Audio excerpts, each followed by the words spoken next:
New express news 24 ताजी बातमी ताजी चर्चा सर्व घडामोडींचा अचूक वेध घेणारं न्यूज चॅनल।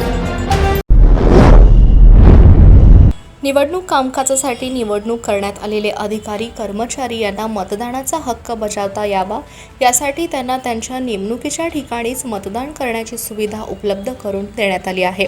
या अनुषंगाने 48 हातकणंगले लोकसभा मतदारसंघ अंतर्गत 279 इचलकरंजी विधानसभा मतदारसंघ क्षेत्रामध्ये नियुक्त करण्यात आलेले परंतु ज्यांचे मतदान हातकणंगले लोकसभा मतदारसंघ सोडून अन्यत्र आहे अशा अधिकारी कर्मचारी पोलीस कर्मचारी यांच्यासाठी आज शनिवार दिनांक 4 मे रोजी सकाळी 10 वाजल्यापासून DKT स्कूल येथे मतदान सुविधा केंद्र निर्माण करण्यात आले आहे। या ठिकाणी आज सकाळी 10 वाजता सहाय्यक निवडणूक निर्णय अधिकारी तथा उपविभागीय अधिकारी मोशमी चौगुले,